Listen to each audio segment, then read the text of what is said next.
Good to go? Okay, good afternoon, everybody, and welcome to Board of Selectmen meeting. It's November 14th, 2023 at 6:30 p.m. Let's stand up and pledge the allegiance. Pledge allegiance to the flag of the United States of America and to the republic for which it stands, one nation, under God, indivisible, with liberty and justice for all. Okay, call to the order. Let's do the motion to correct the minutes from the regular meeting on September 26th. That's on page 3 and Article 10. Do I have a motion? We're approving the minutes. I'd make a motion to correct the minutes of the regular meeting, September 26th, 2023. Second. All in favor? Aye. Aye. Now the minutes of regular meeting, October 24th. So moved. Second? Second, Aye. Pete? Second, yes. Okay, all in favor, aye. Aye. Community relations, announcements, and open forum. All right, good evening. The Golden Age Club Craft Fair is December 2nd, 2023, from 9 a.m. to 2 p.m. at the Senior Center. Dementia-friendly Charlton and the Charlton Public Library presents Keeping Connected Through the Holidays, Thursday, November 16th, 2023, from 6 p.m. to 7:30 p.m. at Dexter Hall Auditorium at the Charlton Public Library. The Festival of Lights tree lighting is December 3rd, 2023, parade at 6 p.m. Tree lighting on the Common after the parade. Hey kids! Santa asked the town of Charlton to help him by collecting letters from all the good girls and boys. Once you have your letters ready, bring them to Town Hall at 37 Main Street, Charlton, Mass., and put them in the special mailbox in the hallway. You can also leave them in the drop box outside the building by the handicapped entrance. Remember to include a self-addressed stamped envelope with your name and address. Send your letters by December 17th, 2023 to make sure it gets to the North Pole on time. And that is all. Madam Chair, if I may, just on the dementia-friendly Charlton, very important thing. Dementia is also one of the probably worst things you could ever experience. Just for those who are watching, if they don't know, people who suffer, they can forget things that happened recently, but remember things that happened long ago. But what they don't forget is the emotion and the feelings that they felt. So if you are dealing with someone who ever has dementia, just please keep that in mind, that, for example, if you took them to the beach and they were happy, they may not remember being at the beach, but they'll remember being happy. They just won't know why. But it goes the other way as well. If there's an argument, you may think nothing of it. They may forget the argument a couple hours later, but they won't forget the feeling of sorrow or anger, and they won't know why. So just please keep that in mind. Okay, thank you. Moving on to appointments and resignations. See if there's anybody for open forum. Is anybody here for an open forum? Oh, okay.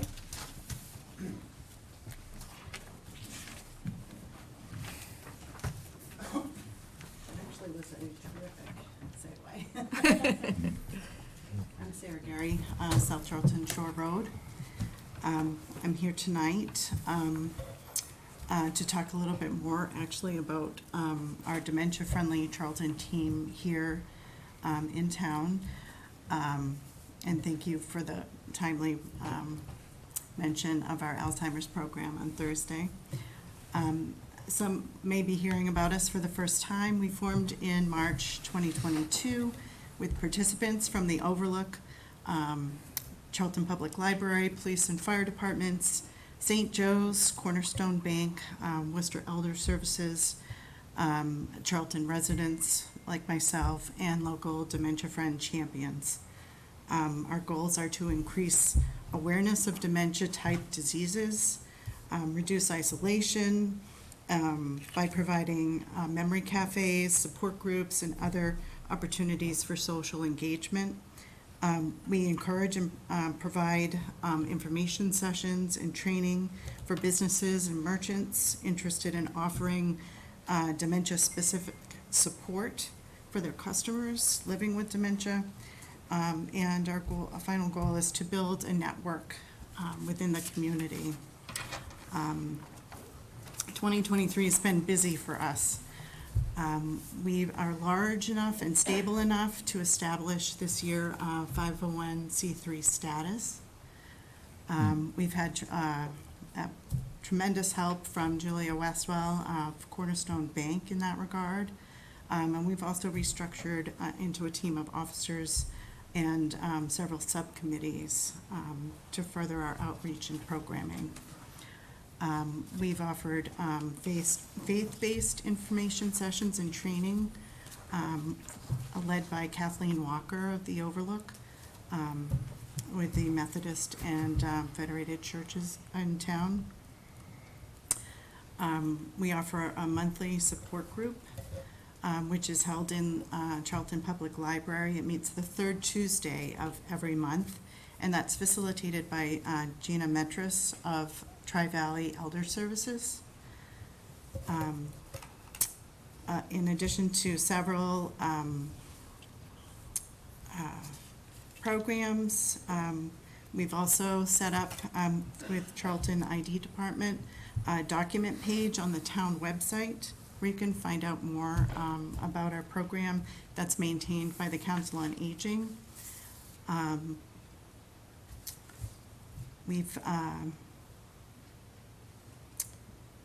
just going through my notes here. Our library memory support catalog is now complete, so anybody who needs support information and even some materials, those are available in the public library.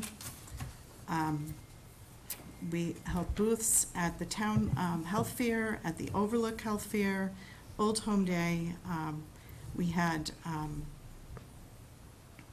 a walk to end Alzheimer's. We had a team that represented Charlton.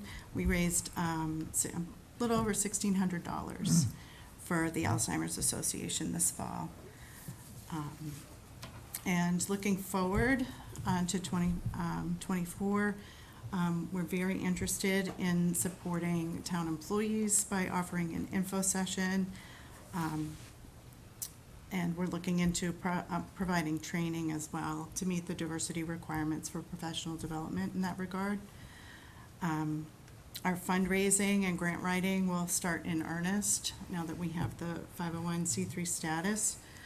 Our goal is to bring events at least quarterly, and we are also looking to reach more into the community through pamphlets and information distributed through hospital discharge planners, as well as local doctors' offices.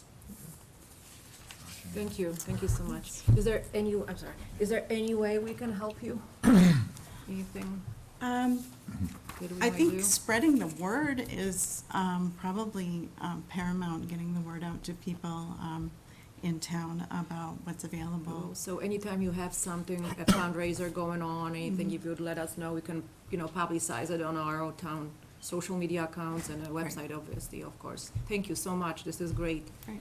I think this is a topic that needs to be, brought up more often. I don't think people know that you exist, and I think this is hugely important. Thank you. So I've actually been through the Dementia Friends training, and I would highly recommend that to anyone. I don't know if there is going to be one available or given in Charlton, but I think those would be beneficial as well to have available to the members of the community who may be interested or who may know someone who has a friend or family member who is dealing with this. I am a Dementia Friend champion, so I'm happy to provide an information session. There's several people, and most of us on the team are Dementia Friend champions, so we would be more than happy to set that up. Yeah, early 2024, we anticipate reaching out to the board and to town hall to offer several opportunities for residents as well as employees and staff, so That would be great. that will be coming up. And you guys meeting on a regular basis, every third, did you say once a month? We have a support group on the third Thursday of every month, but we also meet on the first Wednesday of the month as a team. As a team? Yeah. And where is that, what are those meetings, here in the town? Typically, they're held at the public library. And when, this is great, and when you said you would expect a quarterly event, that event could be a fundraiser or a lesson learned type thing. It could be an event, the word event isn't. It's broad, purposely broad. Yeah. We've had several successful ones in the past, informational opportunities for folks to learn more about us, what we offer, and what dementia can do to a family member. And this, the session we have Thursday at the library is helping folks how to get through the holidays while dealing with someone with dementia. But we'll have another opportunity with Dr. Budson to come out. He did publish another book since his last speaking engagement here, so he'll be out again in the summer. We anticipate him next year to speak. He's a world-renowned, involved individual with Alzheimer's and memory loss. So he's an advocate in the area, and we look forward to these opportunities like this are phenomenal for us as well to broadcast what we're offering. And we just appreciate the kind words of the select board this evening. Awesome. Thank you so Thank much you. for everything you do. Thank you very much. Greatly appreciate Yes, it. guys. Yeah. Well done. Anybody else for an open forum? No? Moving on to the appointments and resignations. Right, the first is appointment of the deputy police chief. We received 8 applications for the position of deputy police chief. Chief Dowd and HR Director Lynn Dyer offered interviews to 2 candidates.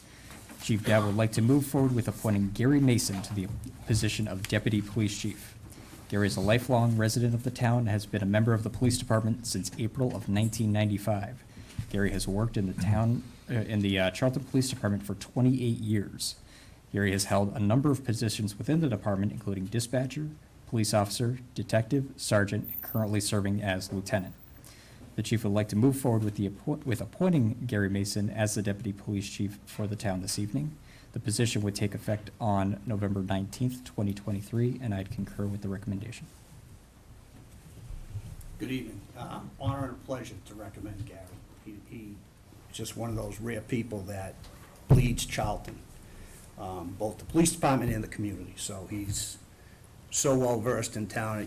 I'm sure everybody knows Gary, but he's just everywhere. All around great guy. As far as leadership, he's been there since I started there. He's always been helpful to the person that walks in the door that day one throughout their career. He's always helping, always taking time to talk to people. He's a perfect example of what we're trying to emulate at the police department. Gary, I don't know about you, but if I would have my boss saying all these things about me. Yeah. Gary, we were just waiting for you to come up. Thank you for those kind words. Well, we know who does the real work over there. Exactly. Anything you want to say? So I, number one, thank you, for the promotion. I appreciate the support from everybody, family, friends, especially my coworkers, the town. Just looking to, keep it moving there at Charlton PD, our mission, keep that team approach going, so. I'll just say, obviously, I've known you and your family a long time, since our girls were little. And I just want you to know, don't expect them to stop calling you Mr. Mason just because you're gonna be a deputy chief. Right. Because they've always referred to you as Mr. Mason, and I have the strange feeling they're always going to. Right. Anybody else? Bill? Good job, kids. No, I think this exemplifies my belief that if we have the ability to promote from within, we always should take that opportunity, and this is you're just that, a Yeah. vision of that. And I'd like to second that. First of all, congratulations on your accomplishments, and Chief, having the ability to recognize those those talents from within just really supports a culture and a teamwork, so that now the next guy is gonna really push forward so he can have that opportunity. I just hope all departments can really look at that and just say, we have great talent here in Charlton, and let's recognize that. Yeah. So if I question, obviously, things go as they're supposed to, it creates openings.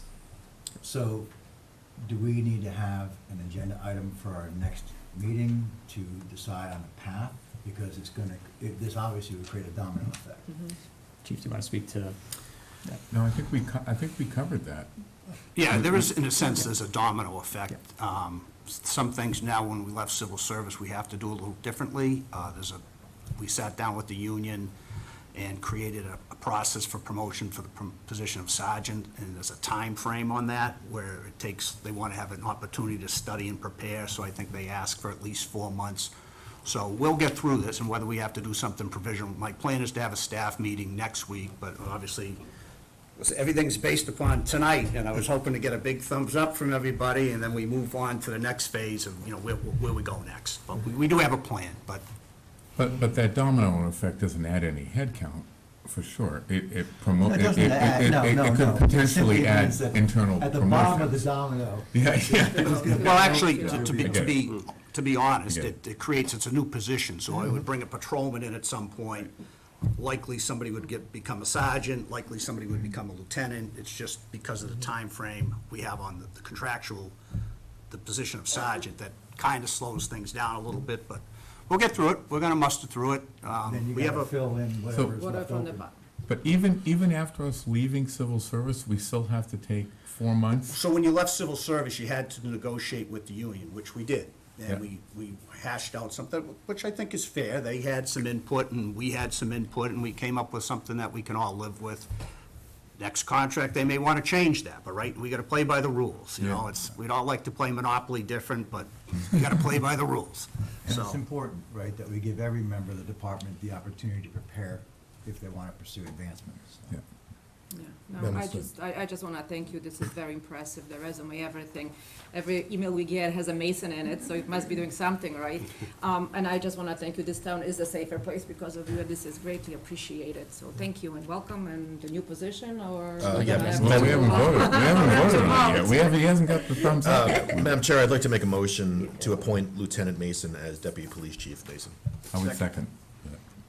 All in favor? Aye. There you go. I don't make a lot of good decisions. This was one. Gary, do you get a cool new badge or a pin or something? What's that? Do you get a cool new badge or a pin or something? Yeah, I think so. A little, Yeah. So Lapel pin. we plan on doing something next week, a little, probably when he gets sworn in. Oh, I was gonna get pictures for you. But Yeah.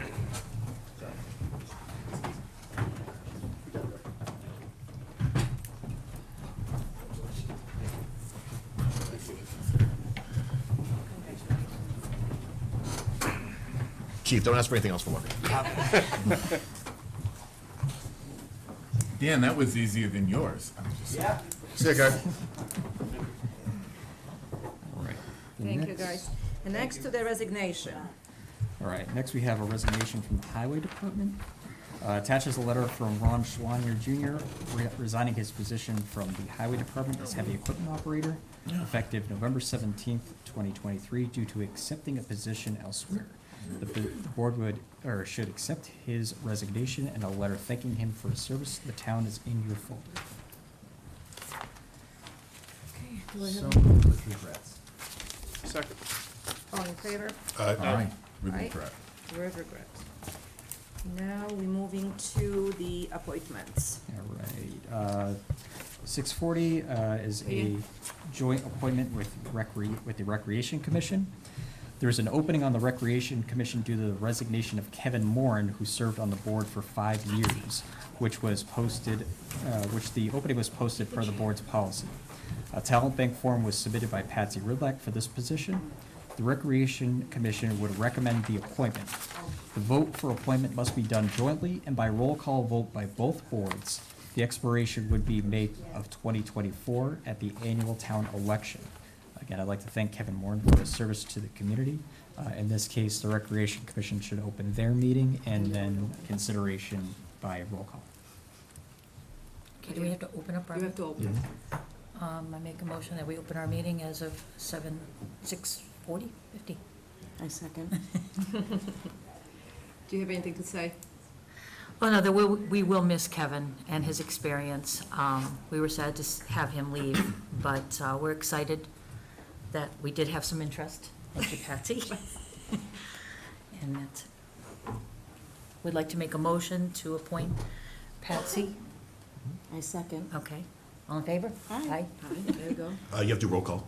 Roll call, yeah. Oh. Just I know one it's at- only just two, one at a but- time. Oh, yeah, Aye. so roll call by the name. Oh, go ahead. Sherry Zanka?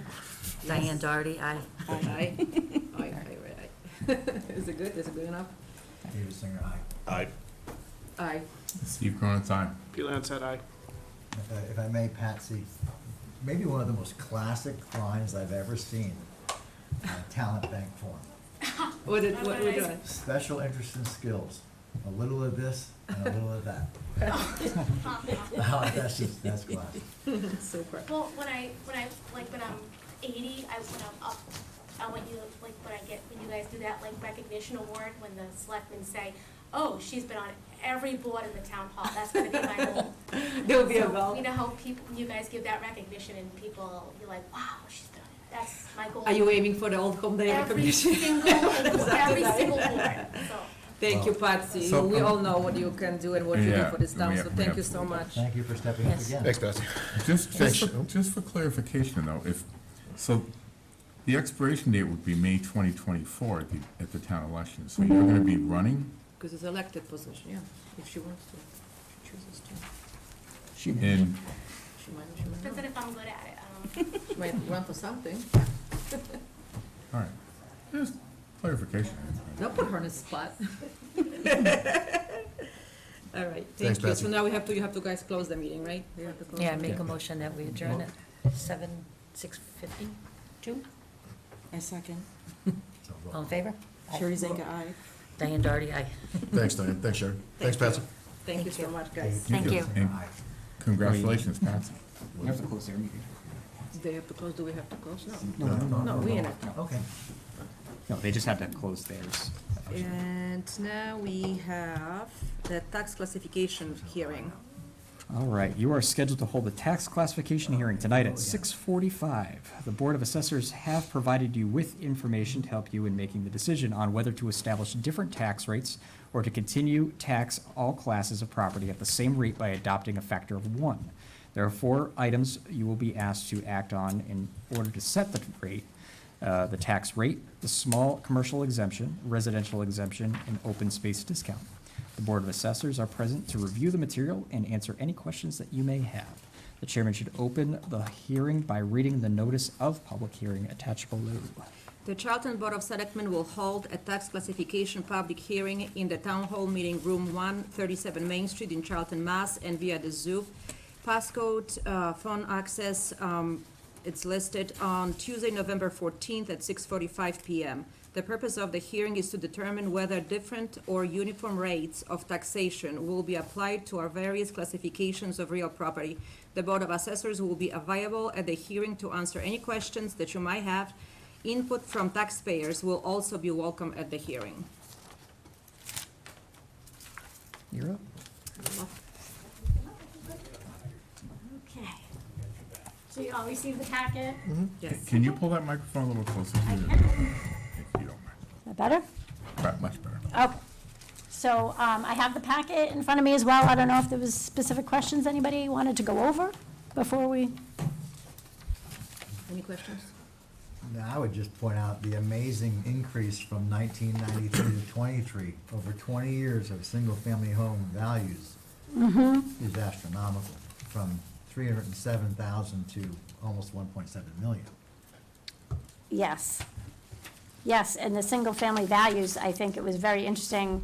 I did another spreadsheet on this that Andrew and I were looking at, but the height of the 2008, where the values went up to 313,000 for single-family values, and then went down from there. And it wasn't until 2022 that we actually went back and surpassed the 2008 average single-family value. So it is interesting to kind of look back over 30 years and see what's ebbed and flowed and what's happened with economic, really. So we did hit 25% this year with our CIP. I think that was the big thing to note. I'd like to go back someday and look at the CIP back in 1993, but I imagine it would probably be about under 10%. That's the commercial, industrial, and personal property rate. And for us, we really have personal property as our biggest thing here. We were talking with the Board of Assessors, and, you know, when you look at something like Auburn, which in some ways isn't too dissimilar to us, they have a lot of commercial. We don't have a lot of commercial here. It's less than 4%. We have a lot of personal property and industrial property. And the industrial is really what's happening the last few years. But the personal property exists in our power plant with Millennium. It exists in our solar farms and also with National Grid, New England Power. And we also have a huge data center on Northside Road. And that data center is one of our top taxpayers in town, actually our highest one. That's so that 25% number has nothing to do with Amazon or? It does. No, it does indirectly, but it's been growing steadily. So last year, that number was 22%. This year, it did grow to 25%, and that's probably mostly, I mean, we had a new power plant that's coming online, Amazon, LNG. There's a new mini storage facility unit on Route 20 that's being finished on the corner of Griffin Road. Yep. So there's been a number of factors that all played into increasing that, and that probably will continue to go up more over the next few years. That's 75-25, Yeah, that's It's an arrow- something. That's an arrow in the right direction, Yeah. no doubt. absolutely. So, and that note, I don't know if anyone's looked over the what-if scenario for deciding between factor one and shifting the rate by 10%. But that's really, you know, at the bottom of that page shows that, you know, if you shifted the rate 10%, the single-family assessment would have a decrease of $170. But what that does to, say, one of our top taxpayers like Overlook, is they would have an increase of $44,800 in their tax bill. So it can make a big difference when you're shifting it even 10% on your top taxpayers. But the median commercial industrial property would have an increase of about $443. So those are the what-if scenarios, if you were to shift the rate at all. I don't know if anyone has discussion on that. I know in the past it hasn't been something that has been in support of, and that's fine. The Board of Assessors is fine with that, but it's certainly something to discuss if you have questions. I remain adamantly opposed to a split rate. I think a single tax rate is much more economically favorable for our future development. And I think the moment you split it, even though you do get some residential relief, I think there are longer-term negative impacts, which could very well play. I mean, I think all five of us, in fact, I think every selectman who's ever run in the past 15 years talks about economic development. And I think to say that we're gonna raise taxes on businesses, I can't see how that would encourage economic development. But again, that's just me. But I applaud you and the Board of Assessors for putting this together. No, I second Bill. What we're trying to accomplish in this town and everything we're working so hard on is to bring the businesses in, not to discourage them from coming. So I think that's very important to keep it, for now anyways, the way it is. It's my 10 cents. Anybody else? Well, yeah, no, I agree with Bill and Basha. As far as, you know, I still look at Amazon as kind of an anchor store, like Macy's would be or Sears would be to the Auburn Mall, right? There's gonna be a lot more businesses that are gonna come in and flow around there. And there'd be no reason, it just doesn't make any sense right now to split the tax rate to me. It doesn't. We're green arrow up, not red arrow flat. That's it. Nothing I Anybody can else? say now without being redundant. No. Well, but that's your opinion. Everybody wants to listen, just wants to hear it. And just sort of on topic, and I don't know how much this will affect Charlton, but Governor Healy introduced some legislation this past week for expanding veterans' benefits in the states. And one of the line items is municipal focus, where I think she was offering up to doubling the current benefits for tax exemptions for certain veterans. So I know we have a population of veterans in town. I don't know how much that would impact the bottom line. Yeah, that's absolutely something that's been coming to my attention. In fact, the board voted on the senior tax work-off this evening being raised from 1,500 to 2,000. I think that's something that's gonna come maybe on your next agenda. But absolutely, we could increase the exemptions. We have a 41C, a 17D, and the 22s, which are the veterans. So it's low-income and veterans, and that's something that I'd be more than happy. I think it does ultimately go to you and then maybe to town meeting for those to increase, but I'll have to check into that and get back to you. So we don't know what that impact would be to the numbers. As far as the exemptions, if we increase veterans, those? correct. It would impact the overlay, so it wouldn't really impact this so much as just that we have enough money in the overlay account, and I think that that we have a reasonable amount in there, and we could put a little bit more, but I can certainly get back to you with how many current veterans we have, and then what that would look like. If you could, because I'm guessing Mr. Lansett would agree with me. I Yeah. think that anything we can do to help our veterans more, I think that they're underserved and, quite frankly, not treated as well as they should be throughout. Well, I personally support that. I totally agree. So I think that would be a great thing to do. And also for our low-income people, we certainly could increase the thresholds. The thresholds are quite low. So a lot of times when somebody comes in and does ask for an exemption for low income, you know, that threshold is so low that a lot of people don't really qualify until they're really at end of life and have no money left at all. So that's it's another something vote to the review. board will have to take on that Yeah. as well? I'll put it all together if you'd like. Please, yes. Okay. We'll have it on agenda for next meeting. Thank you, Kathy. Okay. Anybody else? Do we need to take a vote on the, On keeping everything the same? So there's 4 questions to vote on. The first, if you're ready, is to vote on the factor 1 versus splitting the rate. So somebody would just I have to would make a motion. Don't, I'm sorry to interrupt, David. Don't we have to close the public hearing first? Yes, close the public hearing and then take the votes. We'll close the public hearing now, and then take the votes. Motion to close? Second. Second. All in favor? Aye. Aye. Thanks, Cal. Madam Chair, I would make a motion to keep the single tax rate. Second. All in favor? Aye. Aye. Second question? So the residential exemption is something that's only really offered down the Cape and in Boston, where they have multiple apartment buildings. It's only in about 20 communities statewide, so it's not simply something that you would normally support. And for those that don't, we've never adopted any of these. Correct. So, Yeah. So we have a motion on the second question. Motion to maintain the status quo. Second. All in favor? Aye. And then there's the small commercial exemption. That's something that really affects businesses that are 10 or less, but they also have to own the property. So it's a lengthy process to kind of vet out if you even have anybody that may own the property and have 10 employees or less and not make more than, there's all kinds of things. Again, only less than 20 communities statewide. Not something we've ever adopted. I would again make a motion to stay with the status quo. Everybody second? Second. All in favor? Aye. And And for the- those watching at home, again, as Mr. Boraski mentioned, we've never supported any of those last 3. Right. And the same with this last one on the open space. We do offer Chapter 61, 61A, and 61B here, so open space is not something that we currently offer. I would again make a motion to maintain the status quo. Second. All in favor? Aye. Thank you, Kathy, so much. You're making this so much easier. Thanks, It's a great presentation. And thanks to the Board of Assessors, too. Look Well how done. much thinner your pile got. Thank you very much, and the board is here, so. Thank you Thanks, guys everybody. very much. Thank Okay. you. Have a good evening. Thank You- you. All right, guys, Bye-bye. drive safe. Told you.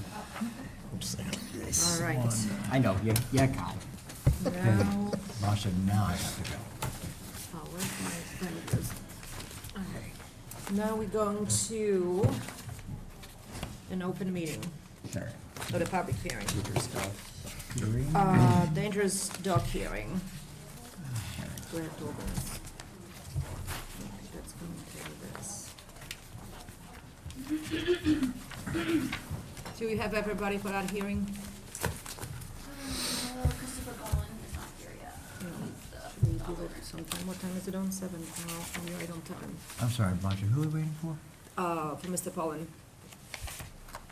I don't know if it's 7:05. It was scheduled for 7. Did Wanna move on? did anyone send us a message? Not to me. I say we open up the hearing. All right, so let's go. All right, so 7 o'clock, public hearing for Paul and Dangerous Dog hearing. 2 Let's see, please find attached two-page complaint from the animal control officer, Emily Sears, a letter hand-delivered to Mr. Pullen with the date and time of hearing by the Charlton Police, an order from the town of Spencer to Mr. Pullen for previous violations, Mass General Law, Chapter 70, Section 157, nuisance dog or dangerous dogs, orders for remedial action, appeal, or violation order. Under Mass General Law, Chapter 40, Section 157, once a complaint is received that a dog is a nuisance by reason of vicious disposition or excessive barking or other disturbance, the selectman shall investigate or cause to be investigated such complaint, including examination on oath of the complainant, and may make such order concerning the restraint or disposal of such dog as may be deemed necessary. It is that order that the owner may then appeal to the district court. I have attached the public hearing guidelines for dog complaints for your use during the hearing, which outlines the procedure for said hearing. It should be noted that Mr. Pullen has not adhered to the town of Spencer's orders. He did come in and license his two dogs on November 8th, 2023, and has paid all fines to date that we are aware of. So, Madam Chair? So we have a quorum, so we need to make sure we have a quorum, which we do have. Now, do I have to read this again? Yeah, you have to Read read this. this section. All right. The public hearing is called pursuant to Massachusetts General Law, Chapter 140, Section 157, on the complaint of a dangerous dog owned by Christopher Paulin, 28 Southbridge Road, Apartment 404, Charlton, Mass. Everyone who is here to speak on this matter, guys, if you wouldn't mind to sign in the login sheet, we need you to sign in. And then I have to swear you in.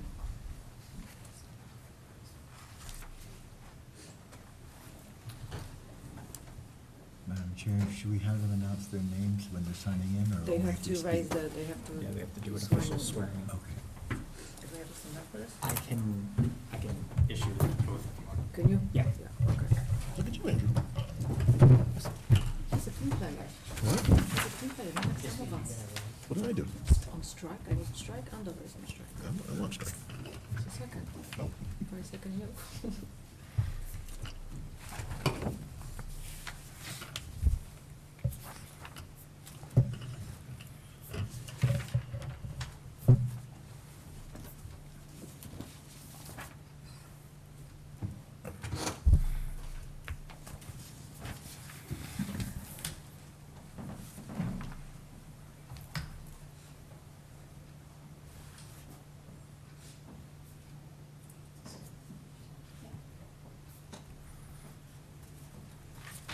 Not to worry, this is just procedural, like legally you have to do this. So no. Yeah, this isn't anything special, just for you guys, okay? We're actually gonna put you on a mailing list. Yeah. Something about your car warranty. I'm playing bailiff. Something about your car. Right here. I state your name. Do solemnly swear and affirm. And affirm that the testimony I'm about to give.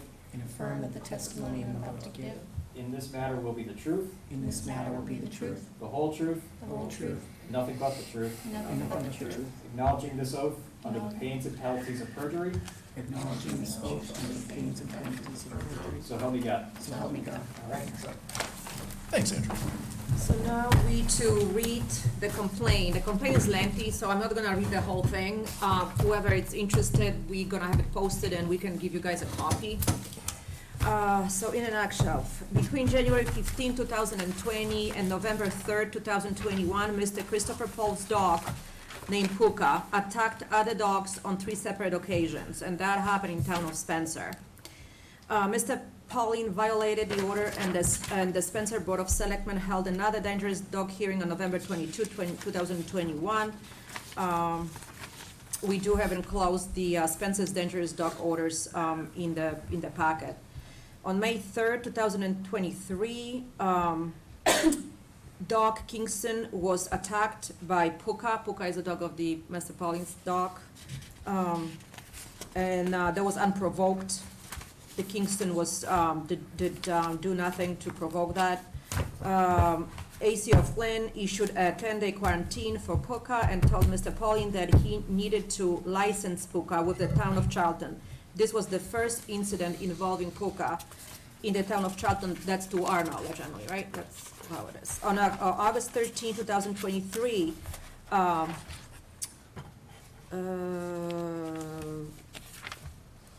let's see, Puka had just attacked, we received another phone call that Puka had just attacked Kingston again. That was for the second time. And I want to point the fact that both of these times, Puka was not on a leash. Is that true? He was, and Kingston was on a leash, where you guys walked him out. Okay. Kingston had to go to the emergency vet for the once, and the bill was $700. So the $700 vet bill, Mr. Pauline, he reimbursed you for. So he acknowledged the wrongdoing on the side of the dog. All right. There were several fines that we have sent to Mr. Pauline over, that was you, Emily, who was sending those fines, and he did pay them? He did. He did pay them all, okay. But he, at that time, he's still not licensed, Puka, right? Is the dog licensed now? Yes. But the dog was licensed after the complaint on November 23rd was made, right? So he licensed the dog after Yeah, just all of that last- happened, so he took his time. Okay, so that's the nutshell. As far as we're concerned, all the fees were paid. So I believe that the next point of order in here would be to allow Emily as the ACO to give her report on it. And the recommendations, which also is a part of our oversight, you don't mind? How's it going, Emily? How are you? Smile, Oh, wait. relax. All right, so due to the violation of the original order from Spencer, Mass. By Christopher Paulin, the obvious disregard for the Charlton bylaws, and the two attacks that took place in Charlton, I am recommending that the Board of Selectmen deem Puka a dangerous dog with these recommendations. Number one, that the dog be humanely restrained, provided, however, that no order shall provide that a dog deemed dangerous be chained, tethered, or otherwise tied to an inanimate object, including, but not limited to, a tree, post, or building. That there be self-closing and self-latching doors for each exterior entrance. That Mr. Paulin installs a wireless electric fence as a secondary barrier. Puka must be on a leash, accompanied by a capable adult when outside of the house. 2, that when removed from the premises of the owner or the premises of the person keeping the dog shall be securely and humanely muzzled and restrained with a chain or other tethering device having a minimum tensile strength of 300 pounds and not exceeding 3 feet in length. The premises consist of their condominium. A humane muzzle is a basket-type muzzle to ensure that the dog is able to breathe freely while being walked. 3, that the dog or keeper of the dog provide proof of insurance in an amount not less than $100,000, ensuring that the owner or keeper against any claim, loss, damage, or injury to persons, domestic animals, or property resulting from the acts, whether intentional or unintentional, of the dog, or proof that reasonable efforts were made to obtain such insurance if a policy has not been issued, provided, however, that if a policy of insurance has been issued, the owner or keeper shall produce such policy upon request of the hearing authority or justice of the district court, and provided further that if a policy has not been issued, the owner or keeper shall produce proof of efforts to obtain such insurance.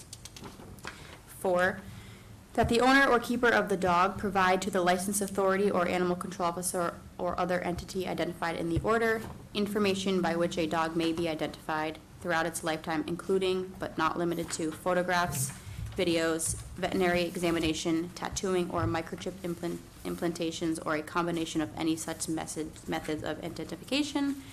Photographs and a microchip implantation is recommended. Excellent.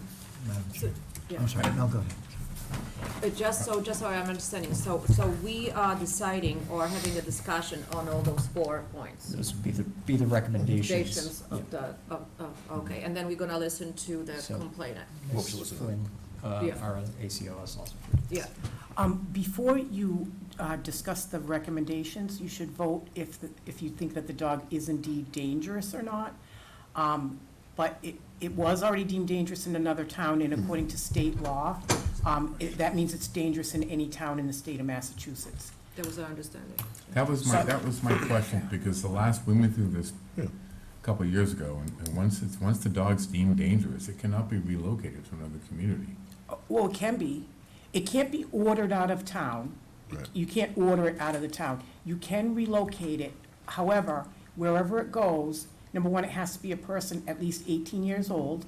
They have to be notified that it's a dangerous dog, and they have to follow whatever order the selectmen gave in that town.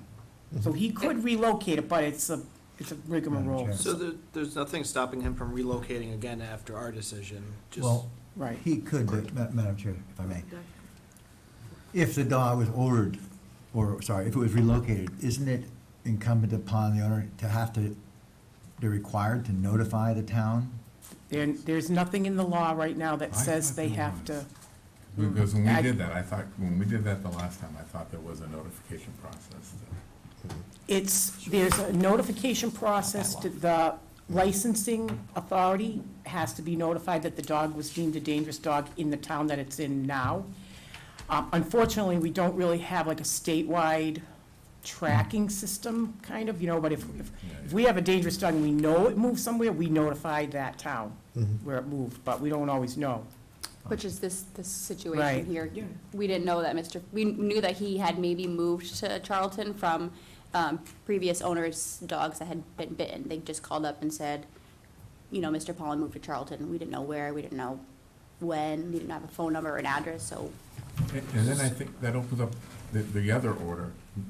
You still on, go ahead. Well, I was just, the dog's already been deemed a dangerous dog by Board of Selectmen. Do we have the authority to potentially override them and say, no, this dog's not dangerous anymore? I mean, it's already been established, so I don't. I don't think that's. I believe it's supposed to follow, and correct me if I'm wrong, guys, it's supposed to follow the dog. Right. I think, Right. I think, so in my answer to you, no, we can't. I think longer answer is we can impose additional conditions. So, Right.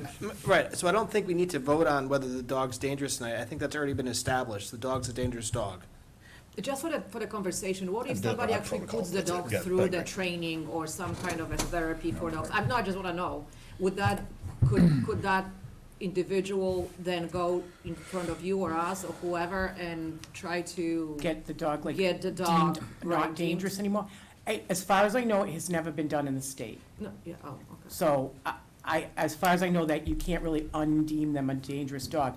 However, I think, this is my opinion here, but I think you should vote on that for the town of Charlton, because you're probably gonna be changing the order some. And also, if we ever have to go to court on this, they want it to be the town's, Just to reaffirm. yeah. Just to Yeah. reaffirm what we, but then you get into, so you're living in a condominium complex that you're renting?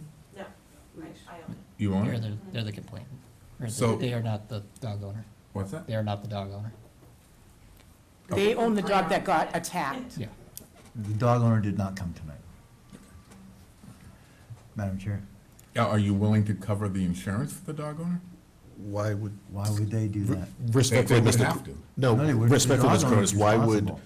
why would the dog's family that got bit have to carry the insurance for the owner of the dog? Because that's what we ran into the last time. They No, were the renting. dog owner's responsible for any of that. Yeah, but you can't get personal liability insurance Well, they have for to a at dog least show unless you own the proof. property. It would have to be the That's owners not to do true. that. No. You can rent the place and you still can buy the tenant's policy with the liability in it. For the dog? You sure about that? Absolutely. No, we were told no the last time. Absolutely. That was part of the reason. 100%. Right. 100%. That is not a So- question. Madam Chair, thank you. So just, I've sat through way too many dog hearings, and one's too many. So everyone here knows, because I'm not sure of how many dog hearings everyone's been through, even people watching, or yourselves as well.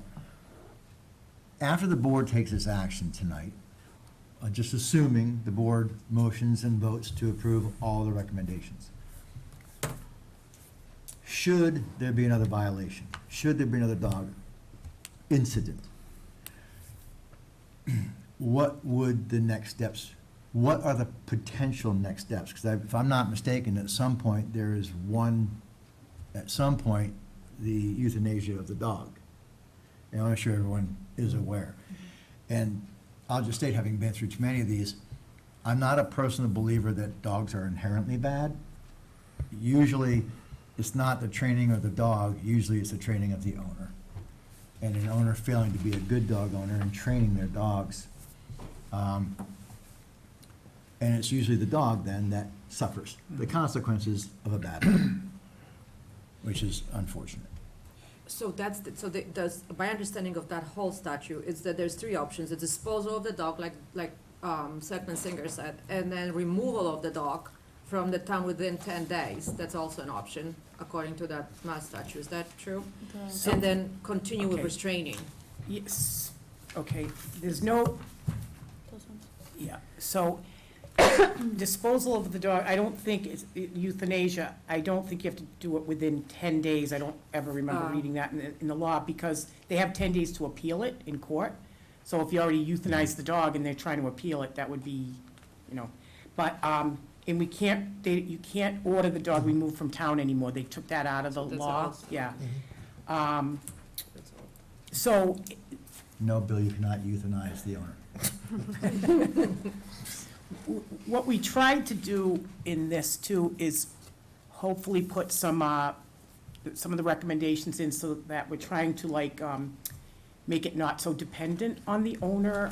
I mean, if it complies with the initial order, like self-latching and closing doors and an electric fence, that hopefully that would prevent the dog from getting See, loose but- Just the again. simple fact that the dog is not on a leash. We have a leash Right. law, so just that is the value. But some of those orders, and that's where I think you're wrong on this, you might want to check it. I know you're in insurance, but you might want to check it. Some of those orders are to the dwelling itself. So that's going to go on their homeowner's policy, not. the They other- don't own the dog No. that did the biting, so. No, that- I know, no, I understand that. talks in a I bit on the understand big that. picture, about the liability But the part. last case, that's what happened.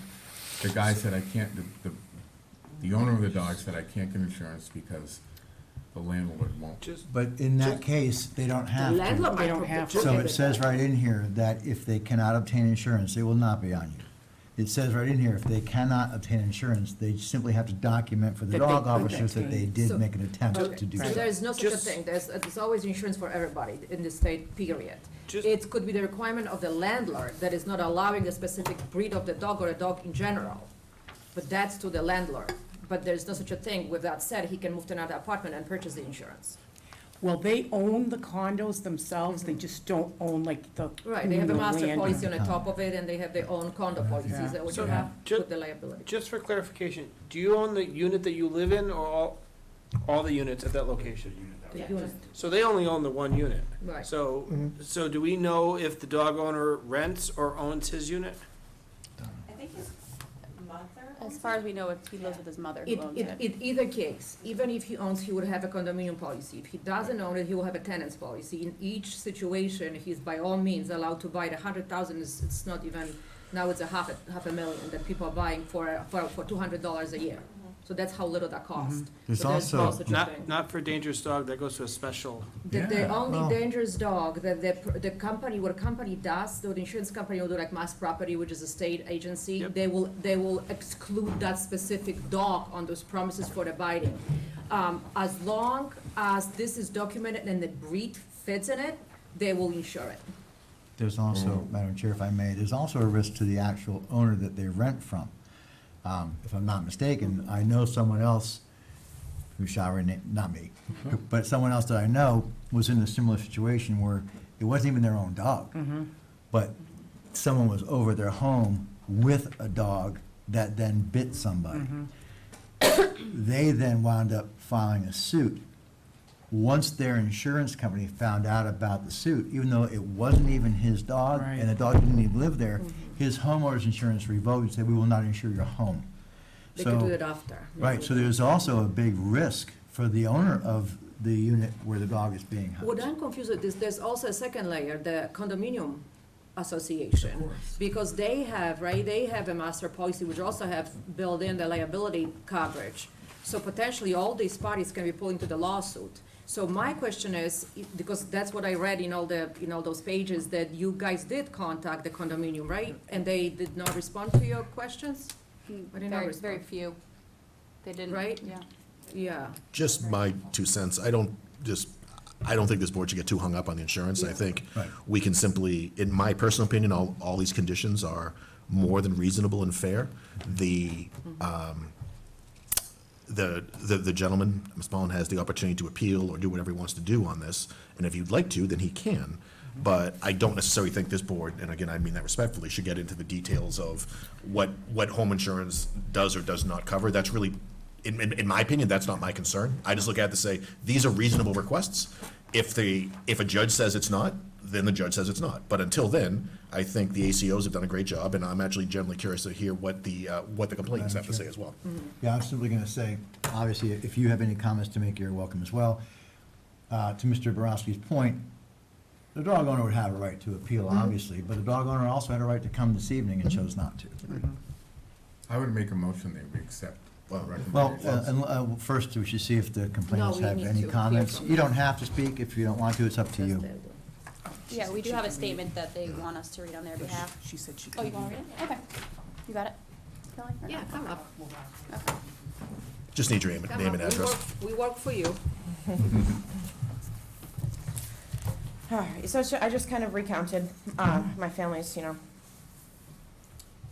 account of this. So I said on May 3rd, 2023, I was standing outside on my front lawn with my dog Kingston. He was on his leash for our afternoon walk. On this particular afternoon, just like many afternoons in our community, there were several young children playing nearby in the yard, including several members of my own family. Suddenly, I was approached by Mr. Poland's off-leash dog. I had never met this dog before, and I wasn't sure if he was friendly. I started to cautiously back away with my dog, and that's when Mr. Poland's dog just kind of lunged, totally unprovoked, at me and my dog. He started attacking Kingston. I saw blood pretty quickly. There's some videos, I don't know if you guys have seen them, but we have it all on security camera. They're pretty scary, and during that first attack, I was knocked over onto the ground. Everything happened really fast, but I was terrified, confused, disoriented on the ground. I just saw a pretty big dog with teeth coming straight at my face. Really, in that moment, thinking that this dog was just gonna maul me, growling, again, blood up from my dog. I knew my 3 and my 4-year-old niece were right next to me. I just feared for all of us. I didn't know how bad it could get. I didn't know how I would stop this dog on my own. My dog was bleeding, wounded, several locations that first time. He was bitten on his neck, his leg. I had no idea what could come next. The kids were screaming, one ran away. My shoulder was hurt. I was in pain. I just jumped up, thank God. My sister was there, and she was kind of able to get in between the dog and get him off of me and off of Kingston. The children were just put in a direct path of danger. I was, my family's life, all of us were put at extreme risk of bodily injury and harm. And so after that attack, we were scared to kind of go outside. I was scared to walk the dog. I was scared to walk alone with the dog. I was worried about my 13-year-old son walking the dog alone. I was worried about the kids playing outside. I felt like my own neighborhood was no longer safe. We really felt traumatized. The kids kept mentioning it and mentioning how scared they were. There was physical scars on the dog, but, the trauma for all of us was worse, than physical scars. And 102 days later, on August 13th, it all happened again. This time it was even worse than the first time. Kingston was bitten again. A large part of the bottom of his ear was ripped pretty badly, and it was bleeding uncontrollably. Again, the kids were all right there. The whole front of the house was covered in blood. The walkway was covered in blood. Mr. Poland then started just whipping his dog with the leash. We had to leave our condo on a Sunday afternoon and try to find an emergency vet that could treat him 40 minutes away.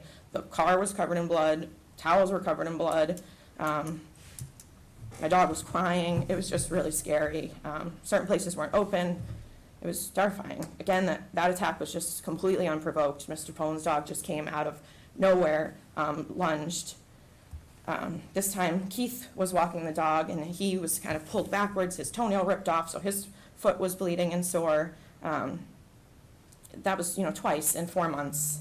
I need to know my home and my yard is safe for my family and for my pets. I'd also like to add that since the second attack, we've seen Mr. Poland's dog off-leash, roaming free around our condominium at least 3 or 4 times. We have videos. As recently as when? September 14th. was the last time we contacted the dog officer with a video. Animal of- control officer. Animal control officer, sorry. See, Emily, I take care of you. Right in front of our doorstep, I mean, feet from where our dog was inside, almost kind of looking through our window into where our dog was. I just think it's very clear that Mr. Poland has not learned a lesson in responsible pet ownership. He was brought to our- They're German Shepherd mix, so it's a bigger dog, He is a right? bigger dog, and my dog is 35 pounds. He's a golden doodle. He's tiny. I shouldn't have to live like this. My boyfriend shouldn't have to like this. The people in our community shouldn't have to live like this. We're scared, and there just needs to be some kind of corrective action. As far as trusting Mr. Poland to do certain things, I'm kind of concerned that he has a pattern of not complying and not listening and not making changes. So that part has Speaking for me worried. myself, for him not showing up here tonight speaks volumes to that entire Yeah. topic of what you just talked about. But Madam Chair. he did not show up in Spencer either, we looked into it, so. Right, it's Madam not- Chair, he showed up may I ask once. a question? Yeah. So, and just a question for you and for the dog officer. So he's repeatedly been off leash. Charlton has a leash law, and with each offense, the fine goes up. I believe the third offense is $500. I'm asking if the off-leash incidents were reported to the dog officers, and if they were, has Mr. Poland been fined? Yes. How many times has he been fined? He was fined for the first incident, the first off-leash incident, and then the second off-leash incident, and also for not licensing his dogs. Has he paid those fines for the, Yes. so if there's one more incident, which we don't want to happen, obviously, but that would be a $500 fine, correct? I mean, we have at least 2 others on camera. So if you take it, there's different ways that you can do it, like there can also be a criminal complaint, because the fines, if you look under, the law for nuisance and dangerous dogs, the first offense violation is supposed to be a $500 fine, second and subsequent $1,000 fine, and there's also jail time theoretically that could be applied. If he doesn't comply with your order, I mean, my suggestion would be to seize the dog. Because So- if he's not gonna comply over and over and over and over, So obviously, our goal, Dan, our goal is to ensure that you, as anyone else, has every right to not feel fear in your own home or your own yard. So I just want to make sure that we knew. I think Dan I wanna hear what Dan Dan has to say. had a comment. For Emily or Kelly, do you feel strongly that the board should vote the dog is a dangerous dog here in Charlton for legal purposes? I do, the way the lawyers explained it to us is that if they have to go to court on something, they don't wanna rely on testimony. We don't have the testimony from Spencer, I mean, we have it on paper, but we don't have those people. And if we're building a case for Charlton, you probably would know more about that than me as far as that particular thing goes, but, it should be Charlton deemed the dog That would dangerous make first, sense. and That then would make sense. whatever So- you find for, recommendations. Yeah, so we don't want to see you here again for obviously the right reasons. That said, I'm going to, Go ahead. I was just going to say, I'm going to go ahead and make a motion Well- that Charlton deem the dog a dangerous dog. Because we should get that out of the way. Right. Keith, did you want to say anything? And do we want to follow with the? Then with we the go Well, order that or would be go a back? second, That's second second motion. First is to designate the dog a dangerous dog. Yeah. in Charlton. Second, all in Well, favor? just for discussion, is anybody else want to say anything? Keith, you want anything? Yeah, I mean, you don't have to, I'm just curious. I just want to make sure that if you want to say Bill something. likes to force people to talk. Yeah, I mean, just like we never want anything to happen to the dog. No, I get it. We understand it's not. Or your kids, or your. No, no, I get it. No, of course. That's cool. Thanks. Yeah, anyway, so most of the motion is to reaffirm it as a dangerous dog in Charlton. Okay, so we got that. First, second, all in favor? Aye. Aye. And then we're going over with the recommendation and these recommendations. Right. I'm fine So- with all 4 of them as is, but. Yeah. So I'm fine with them as is, but there's no timeline to implementation. I mean, we can't reasonably expect the order tonight, they're all implemented tomorrow. So I think we should clearly establish a timeline for implementation on all orders. And I think we need to outline what the next steps are if he doesn't. I think that's only fair, you know, if Yeah, I agree. this isn't done, this isn't done, this isn't done, by such a date, this is what happens. I'm All fine. right, so Pete, Emily, what do you- forgive me, what do you, would you say, 10 days, 15, 30? What do you think for a timeframe to be able to verify that these steps have been implemented? What is usually, what based on your Some of experience? them I think you could do right away, like the dog should be on a leash. Mhm. A muzzle, that doesn't cost that much to get a Right. muzzle. Nope. The electric fence could take a little, I don't know what he has for finances, but that could take a little bit of time to get. And the self-closing mechanisms on the door and self-latching, that might take a little while too. But even then, if the dog's leashed when it's out, the electric fence should be irrelevant. Should be. I mean, I think the leash and muzzle can be an immediate order, and then all structural changes within 30 days. Or even 14 days. And even if you can't get it delivered or installed in that period of time, as long as you've shown you've made an effort in 14 days. All right, you can do a latch in 14 days, and you can Yeah. show that you've ordered electric fence to have installed. You know? The electric fence, I don't know if we specified that on there, but they have electric fences that you don't have to bury in the ground. Right. It just Yeah. is like a. GPS. Yeah, new ones The now, you Wi-Fi. just, you Halo go on code, Google that's and you map it out, yeah. Just bought one. And $1,200 how bucks. would we I go gotta skip about it. proving that he did comply with all of those things? You would We'd have go to and check. inspect it? Yes. So that would be also in the, yeah. So do you need to amend your motion to include the time frame? Oh, no, Pete, I think, was making a Pete. motion. Well, No, I just said it's fine, so if anyone Yeah. wants to make a motion, I'm fine. No, that's fine. So let's do immediately to 1 and 2. Was this there was, Take them all in 14 days. so leashing and muzzling was immediate, and then the latching and fencing was 14 days. I mean, if we, And a so- microchip. so if he doesn't comply, what is the next? and then next I step? think we need to outline it. Yep. So it could be to seize the dog, in which if he didn't hand the dog over, they'd have to get a warrant to do that. That doesn't mean he necessarily has to be euthanized at that point. You could maybe give him a certain amount of time to get the stuff done in order for him to get the dog back. Right, So from what I've seen between Spencer and here, he's just I not think- even trying to comply So, with stuff. To Pete's point- would it be fair, because obviously there's gonna be some reinspection, to make sure these four, that it would have to be satisfied from the animal control officer and/or Charlton PD that the items are met within 14 days. Right, and then I think to Pete's point, that I would certainly go for removal or Seizure. of the dog, but in addition to that, court would be my next step. Right. Yeah. There's a law already in place. Right. Correct. It's anybody's supposed to have But so, a leash. right, so we're just Make sure saying that, That's we're just playing games if we're waiting 14 days for him to comply with something. no, so the leashing, it was immediate. So it Yeah, was I'm only talking about 14 the days. $100,000 insurance policy, the wireless fence. Right, we gave 14 them days 14 to- days to get the electric Absolutely. fence solution and the insurance, but for everything else was immediate. Right. And you're right, Dan, we have the leash law in place, and it goes with even the municipal one with the 500, thanks to Mr. Hartwig years ago. But, so we have the timing for the expectations. It'll be re-inspected. If they don't adhere to the decision of this board, the next steps would be seizure of the dog in court. Yeah. Second. All in favor? Aye. Aye. So, and that looks like, Sorry about Kingston. I'm sorry, that looks And like what right you have to about deal with. December Yeah, so 1st. you guys will take care of it. Nobody mentioned the microchip, but that would be done in 14 14 days as days. well? Yeah, everything 14 days. So I think we I have- mean, we have a dog, Leash all the it- kids playing. 14 Leash days. and muzzle right now, everything else 14 days. Right, Basha specifically said, right, 3 and 4, 14 days, and 4 included the microchip. But we have to condition it as 14 days from receipt of notice. Yes, absolutely. Okay. I just want to make sure you guys do not want to see the videos, or would you like to see the videos? We try I'm to- okay based on- not to. Based on what you just said. Okay. It's, you know, Described it pretty well. Yeah. I'm annoyed enough, you don't wanna, yeah.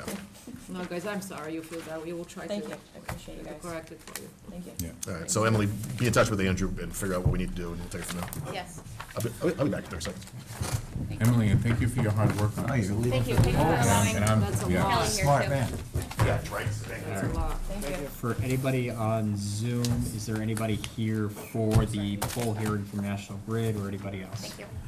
We'll be in Just touch. give guys. us Thank a you. wave or a National Grid is usually here. I don't remember seeing anyone here. Usually, yeah. Go and check the hallway. So what do Bill? just take a, So what do we do? So do we still have to open this? yes, yeah, it's another public hearing. Well, Again, if there's anybody here from Zoom here representing National Grid for the Griffin Road poll hearing, could you please either write something into the chat? Yeah, Basha, Oh, no, there you go, thanks. there were no comments submitted, No, nothing online? Oh, I got it. and nothing before tonight. I don't know what I did with this wording.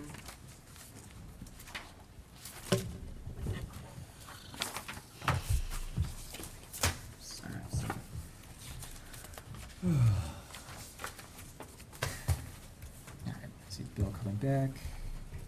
I don't As know what I well, did thanks with- Eric, just give us 1 second here to recalibrate. Alright, wanna do the poll hearing stuff? I don't know what it is. All right. Open hearing. I don't know. So, 7:30 poll hearing for Griffin Road. Attached will find a request from National Grid and Verizon New England, Inc. seeking to install 3 joint-owned poles on Griffin Road. Attaches a notice that was sent to the abutters. This request has been forwarded and approved by both the police chief and DPW superintendent. No comments or concerns have been received. The chairman should open the public hearing by reading the notice as sent to abutters. I don't know what I did with it. All right. Can you read it? I'll read it. Public hearing notice. The Charlton Board of Selectmen will hold a public hearing on Tuesday, November 14th, 2023, at 7:30 PM in the Selectmen's Room, Meeting Room 1, 37 Main Street, Charlton, Mass. 01507, and via Zoom webinar. To act on a request from Massachusetts Electric Company, DBA, National Grid, and Verizon New England, Inc., seeking permission to locate poles, wires, and fixtures, including the necessary sustaining and protecting fixtures along and across the following public way. Griffin Road, National Grid to install 3 joint-owned poles on Griffin Road, beginning at a point approximately 430 feet northwest of the center line of the intersection of Griffin Road and Sturbridge Road, and continuing approximately 1,070 feet in a northwest direction. Installing new pole P250-92 west of existing P2 on Griffin Road. Installing new pole P10-100 west of existing P9 on Griffin Road, and installing pole P9 4-39 south of existing P9 on Griffin Road. They are also seeking permission to lay and maintain underground laterals, cables, and wires in the above or intersecting public ways for the purpose of making connections with such poles and buildings as each of said petitioners may desire for distributing purposes. Anyone wishing to be heard on this matter should appear at the time and date specified or submit concerns in writing. Nice job.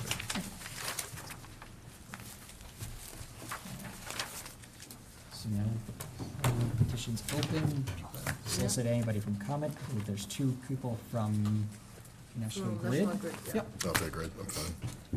All right, so, Okay, well, Good evening, can you hear me? Hey, well, Madam Chair, there's no one, no, no. All right, so, let me know if you have any trouble hearing me, but, Gotcha. so this pole 2-50, is a midspan pole. We're gonna be putting on, some equipment on there that, won't fit on the adjacent poles, due to, other equipment being on the poles and the fact that we need a straight line for this equipment. There can't be too much bend in the lines, so that's why we need a separate pole for it. The next pole, is going to be, it's a stub pole. So right now there's a tree guy, which we obviously don't do anymore. So in order to replace that tree guy, we wanna put in that pole there to support, pole 9. And then the last pole is also an additional pole. This is gonna be a battery development going up the street. So that's why, that's what that pole is for. So I don't know if you have any questions. I'm not the specific designer, I'm just the general representative from National Grid, but Eric was the one who did the design, so if you have any specific questions, feel free to ask either of us. anybody has any questions? Anybody? Nobody? I guess we all set? Madam Chair, since there's no one here, I would motion to close the hearing. Second? All in favor? Aye. Aye. Aye. Now vote to Oh, we have to do, grant. So moved to grant. All in favor? Aye. Thanks, Will. Thanks, Eric. Thank you, have a good night. Later. Thank you, Will. Good Thank night. you, Eric. On to new business. So make sure. There.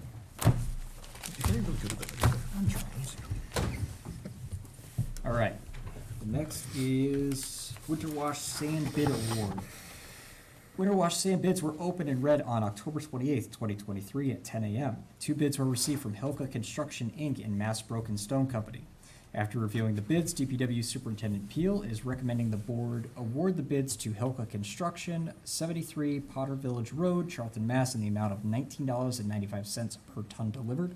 Last year's award was to Mass Broken Stone of Berlin in the amount of $21.75 per ton. I'd recommend the board award the bid as requested. Also, it's cheaper than it was last year? Yeah. Wow, that's awesome. So moved. Second. All in favor? Aye.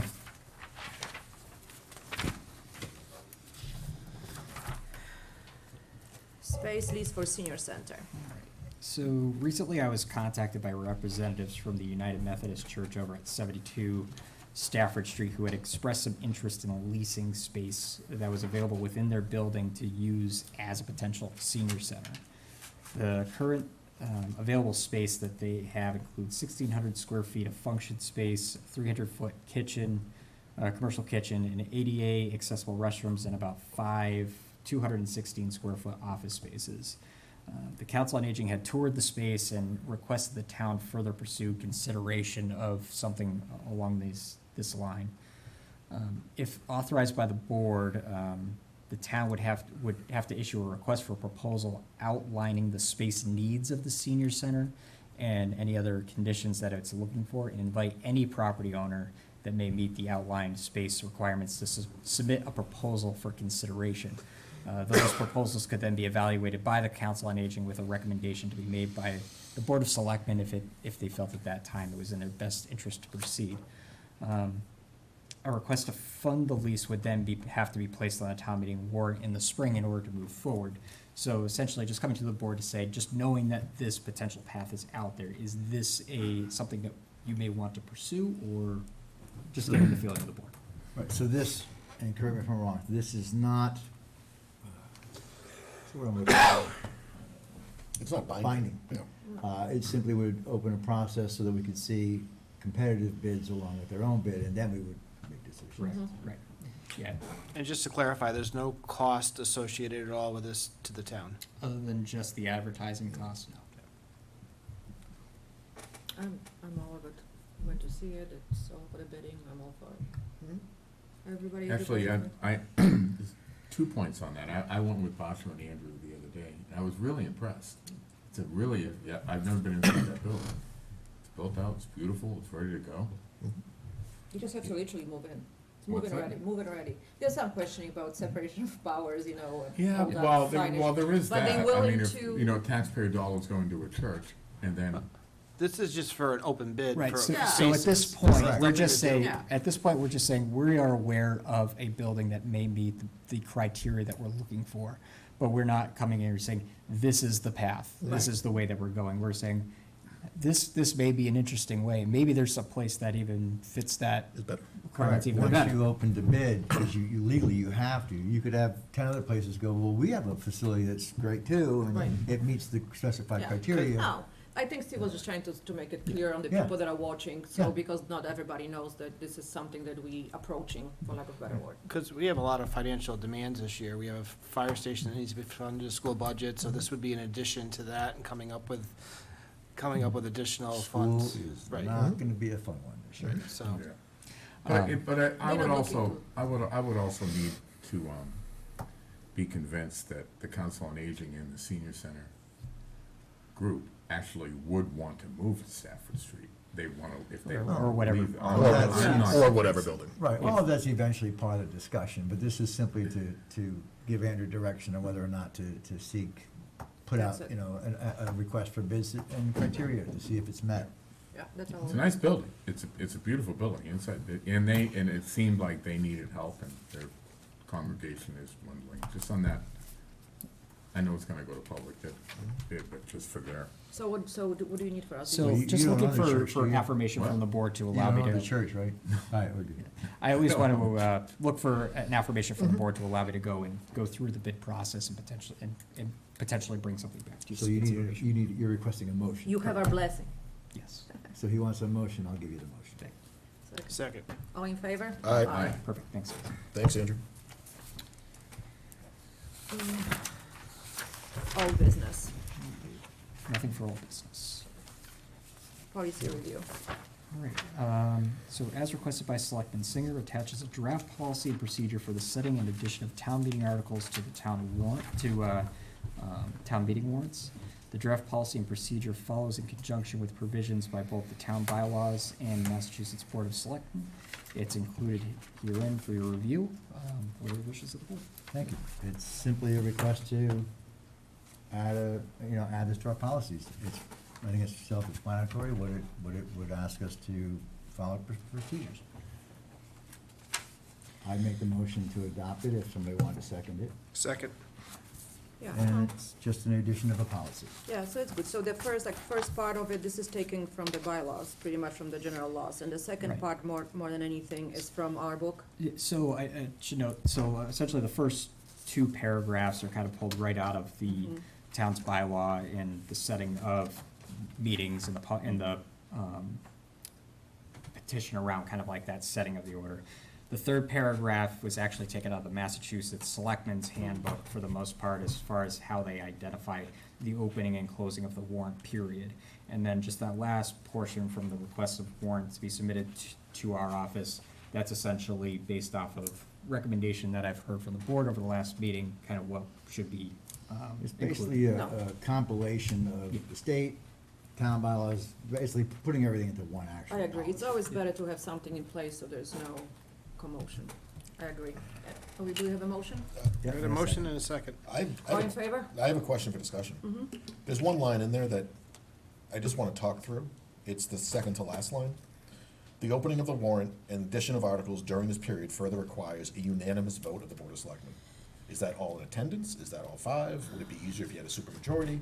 I mean, anytime, Can we specify then in attendance, because if I've just people never can't seen make it- something that's a unanimous vote by the board. So majority maybe would be a better option. Just make it say majority, because. Even like supermajority, like even like 4/5 of like elected members, I'm fine with. I'm fine with either way, it's just, to Bill's point, if we have 3 out of 5 or 4 out of 5, you can't get a majority, then we can't take any action. I like the majority word. Can we, so do we? Well, that's what we have now. Well, that's what we just did. Present. Yeah, So that's what we majority just is did. present. That's what brought us to Oh, this. so 4/5. Yeah, So that's do what I'm that- getting so at, do is to that- kind Oh, of say I see, supermajority. I see. Okay, so why don't we make it Yeah, 4/5 that- majority? That's fine. So we just frame it as at least 4 members of the board have to agree. That's fine. That way, I think it just gives a little. So I amend, I guess, well, I don't have to amend, we're just gonna change the wording of the sentence, right, Andrew? So maybe just repeal. So I changed my motion to be with Bill's change to 4/5. Second. Thank you. Remove the word. Okay, perfect. Do we need to vote? Second, Oh, he sorry. second. I second. yeah. All in favor? Okay, all- Aye.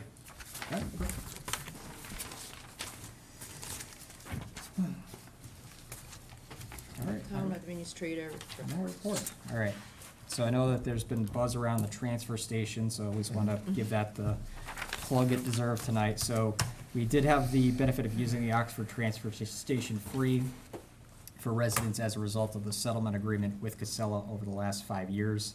The terms of the settlement are due to expire this month, but Casella has noted that they're ending the collection program at the Oxford facility at the end of December.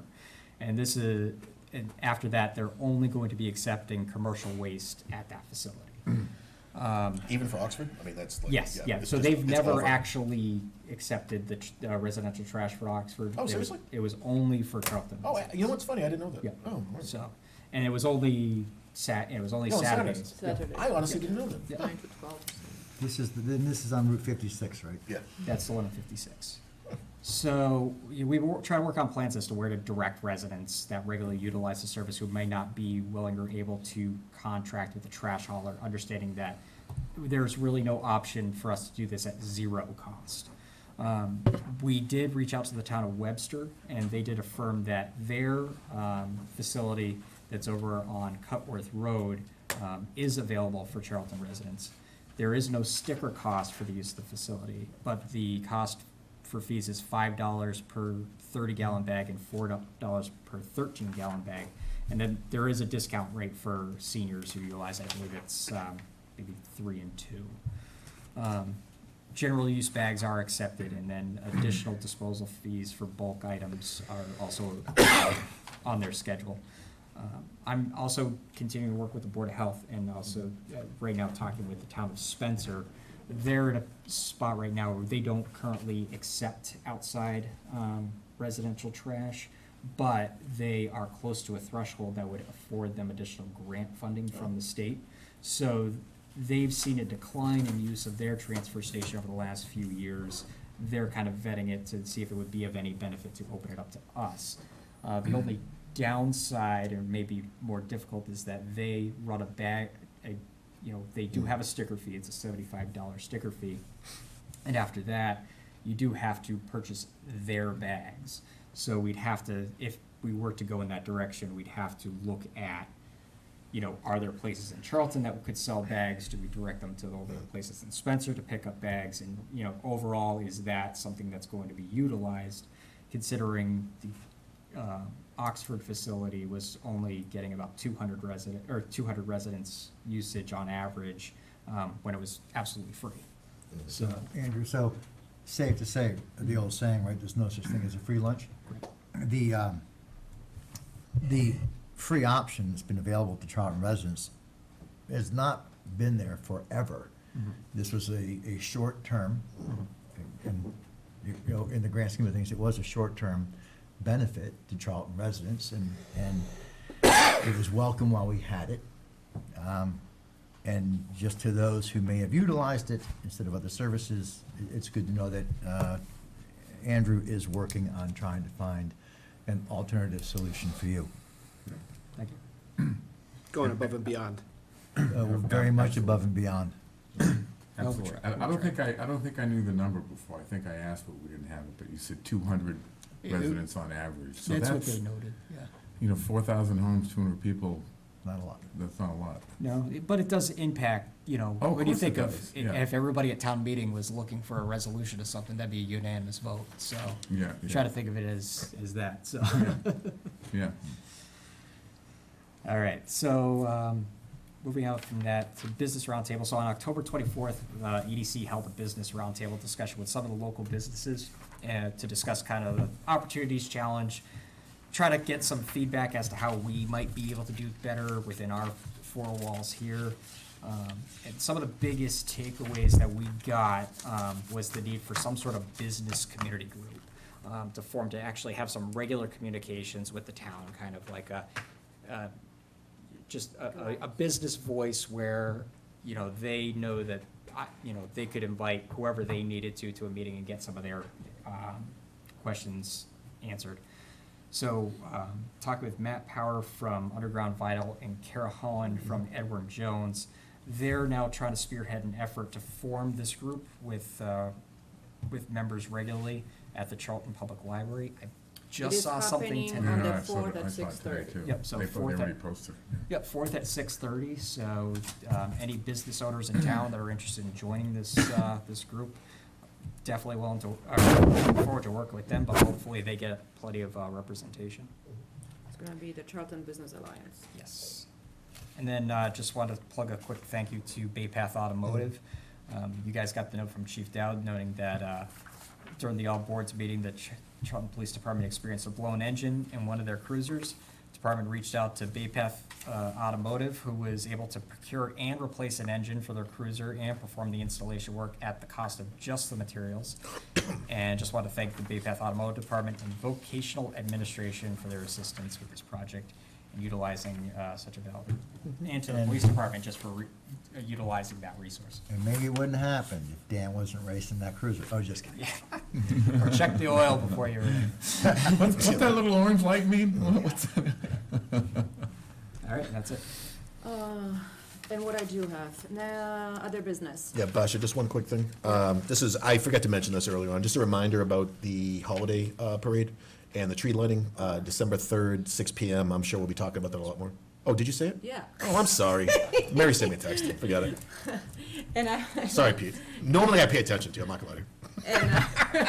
I did see it in a letter, too. Yeah. No, that one I heard. So- And what I want to say is thank you very much for everybody who attended the roundtable of the board and committees meeting last Tuesday. I've got numerous replies. Everybody was thrilled and everybody's grateful for us to do so. So that's great. It just helps out to know who is working on what and, help each other. Also, I do apologize for my last meeting absenteeism. I was at the State House with Senator Fatman, and why I'm saying that is because it was very nice for me to hear that actually we were applauded as a board for working collaboratively and with respect, and we actually have the boards looking after us, believe me or not, and we are the ones to follow, so keep up with the good work. They wanna It was follow. very So nice that to was hear. Fatman, Yeah, that's right. That was in the State House. That was Yeah. very nice to Oh, hear, that's very so were there reps there too? there was a lot of other select board members, yeah. But like, so Fatman was there, what about like Oh, that's Frost or, No, there was just 2 days I think in it the was a State Senate House. We roundtable. had, oh, it yeah, was a Senate Yeah, I roundtable? think it was the Senate. Well, that means next Pretty time you'll cool. have Durant. pretty cool. Right. Yeah, that's good. Well, congratulations to Oh, Senator yeah, Durant. that's right. And happy Thanksgiving for everybody. If we won't see you next week before Thanksgiving. So happy Thanksgiving.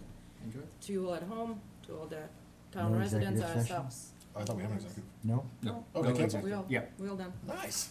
So We- did you we see don't that have- comp? We don't have executive? It's not Yeah. mine. Nope. So I just have something, this packet was extensive, I don't know if it's just a request. I typically read the first packet that comes out and the subsequent one. Is there any way to put any changes in the body of it, the email that it's coming with, so I'm not searching through this whole packet?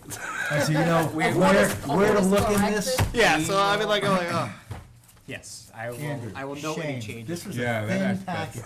This can't be less, I mean, look, this can't weigh less than 2 pounds. Well, this is 3/4 Well, of this. this is the real packet, I'm like, oh. Expensive this is the parade. real This is why I always Yeah. wait Yeah. till the day before.